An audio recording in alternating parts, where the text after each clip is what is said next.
सूखा इसलिए पड़ गई, एक बार रावण ने ऋषियों से कर मांगा।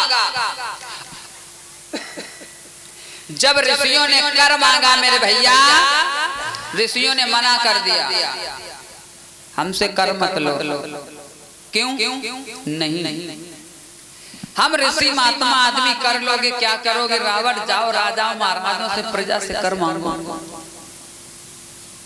रावण ने कहा हम बिना करके किसी को ढीलते ही नहीं। जब जबरदस्ती की तो ऋषियों ने क्या काम किया कि घड़े में अपने खून को दे दिया और कहा जा रावण, जहां तू ये घड़ा को रख देगा वह 12 वर्ष के लिए सूखा पड़ जाएगा।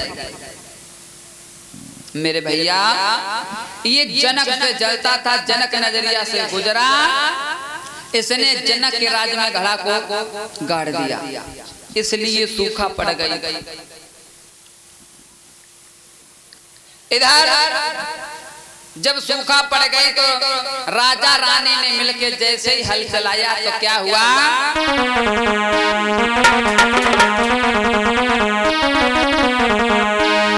कि हर की वो पहली हरैया में, हरैया में और सीता पैदा हुई गई मलैया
जैसे ही हल चलाया, हल अटक गया, उस घड़े को निकाला तो देखे कहा सुंदर कन्या का, जिसका नाम सीता रख दिया। बस इधर वही कन्या जनक की कहलाई।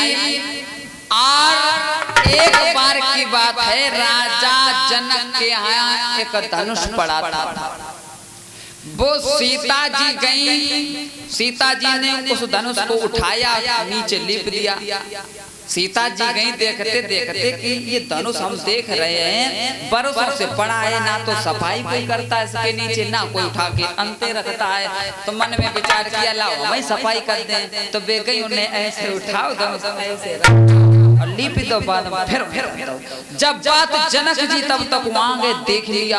और जैसे ही जनक जी ने देखा, वारे पुत्री, जिस धनुष को बड़े बड़े छत्री नहीं उठा सके, बड़े बड़े छत्री नहीं उठा सके, उस धनुष को इसने उठा दिया।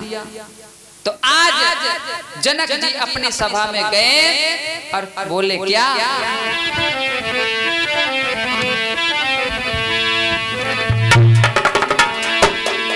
कि सीता एक जनक दुलारी ने अब बचपन में कौतुक दिखा,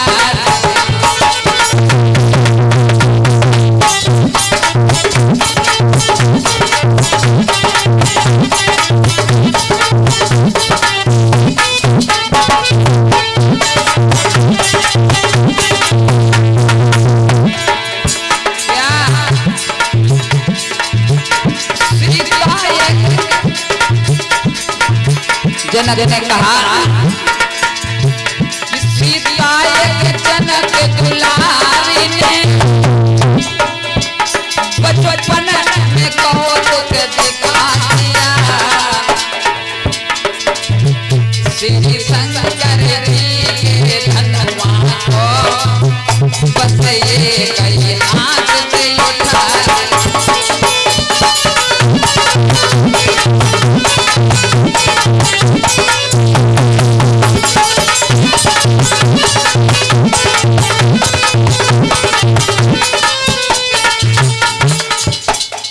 देखा श्री जनक राज जी ने सबको ये वचन सुनाओ है, मेरी ललित सीता ने धनुष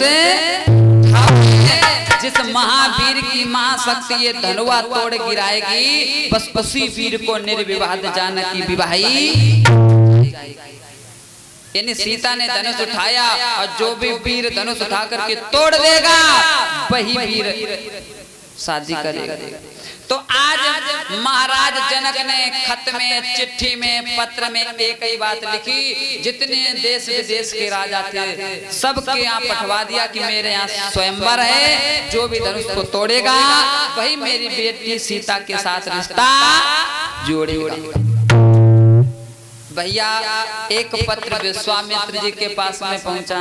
अब लोग यहाँ शंका करते हैं राजन के पास पत्र पहुंचो सही है, लेकिन का बाबा ब्याह करन जाते जो मन बुलाओ, लोग कह देते हैं कि बाबा ने काम कहा। तो तुम्हें नहीं पता है मेरे भाइयों, जब भी कोई राजा महाराजा अच्छा काम करते हैं तो पहले संतों को बुलाते हैं।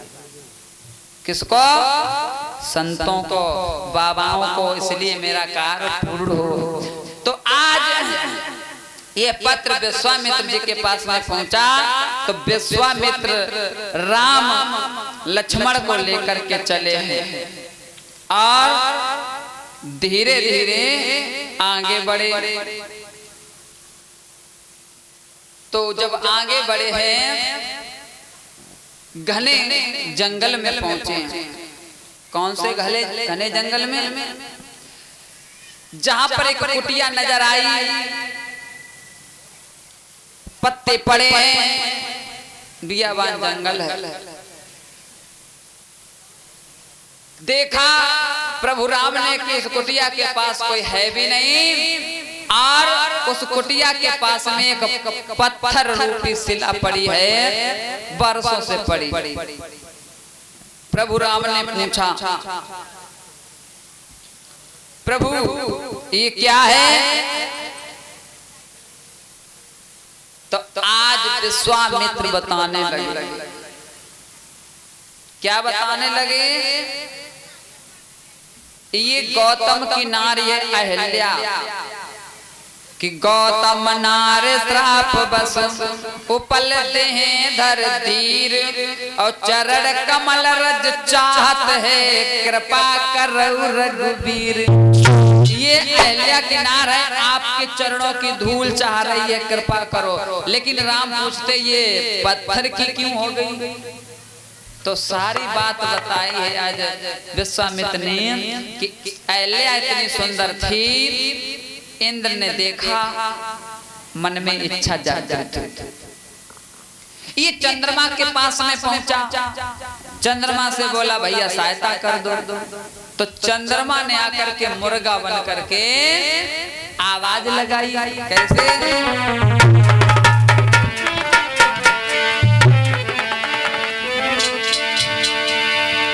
मुर्गा बन के चंद्रमा ने दैया बाज लगाई।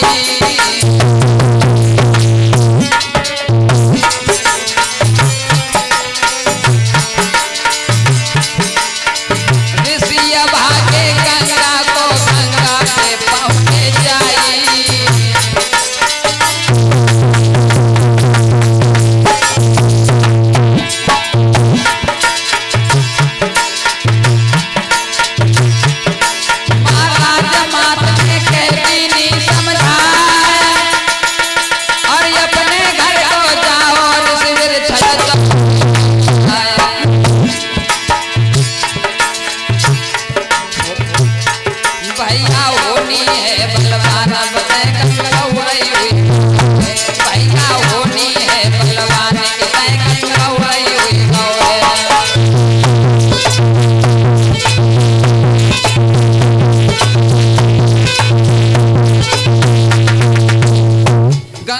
पहुंचे गौतम ऋषि, गंगा ने बता दिया, ए ऋषिवर आधी रात को गंगा नहाने चले आए, कर रात रात सोते ही नहीं हो। बोले नहीं, मुर्गा ने आवाज लगाई, हम चले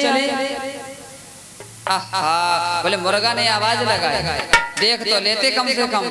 तो भागे ऋषि और गंगा ने साफ बता दिया तुम्हारे यहाँ छल हो रहा है। और जैसे ऋषिवर आए वैसे क्या देखा, कुटिया से इंद्र निकल रहा था। आज मुर्गा बना बैठा था चंद्रमा वृक्ष पर, यानी गौतम ने भींजी हुई धोती पकड़े, जो हाथ में गंगा नहाने के बाय मारी मुर्गा फेंक। सो आज बताओ चंद्रमा में धब्बा दिखाई देते। मेरे भैया अहल्या को देखा, अरे अभागिन तू कब पत्थर बन गई थी, तूने समझ नहीं पाया ये कौन है, जा मेरा श्राप है तू पत्थर हो जा। मेरे भैया उसी समय अहल्या ने हाथ जोड़े, जब मैं पत्थर की हो जाऊंगी प्रभु यहाँ पड़ी रहूंगी, कुछ तो उपाय करो, उद्धार कैसे होगा। बोले हाँ उद्धार तो होगा तेरा, जब प्रभु राम आएंगे अपनी चरणों की धूल से तुझे उद्धार करेंगे। बोले राम कब आएंगे, बोले त्रेता में। अब बोले चल कौन योग रहा, बोले सतयुग। अब बोले त्रेता कब है, जाके बाद में। ठीक है, आज कुछ लोग कभी कल्पना करते हैं कि सतयुग के बाद नंबर द्वापर का था, लेकिन ऋषियों संतों की बारी से उसने इंतजार किया कि जब एक युग बीतेगा द्वापर फिर त्रेता आएगा, तो भगवान इतने दिन कौन रहेगा, कुछ तो उपाय करो। तो बोले चलो द्वापर नहीं पहले त्रेता आएगा, इसीलिए उल्टी गिनती चली, वो त्रेता के बाद द्वापर फिर कलियुग।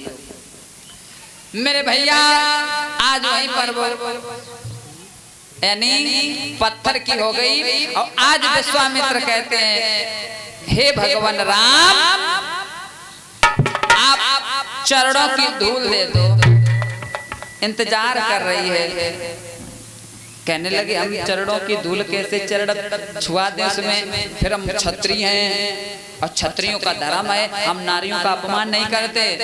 तो उसी समय भगवान से जब विनती की है तो भगवान ने तो कुछ नहीं किया, पवन देव से इशारा किया और पवन देव चले, चरणों की धूल ली और अहल्या के ऊपर डाल दी। पैर का प्रहार नहीं किया था, ना पैर छुआया था, पवन देव के इशारा से चरणों की धूल गई। उसी समय अहल्या सुंदर सी स्त्री के रूप में प्रकट हो गई, भगवान में समाहित हो गई। बोले राजा रामचंद्र की।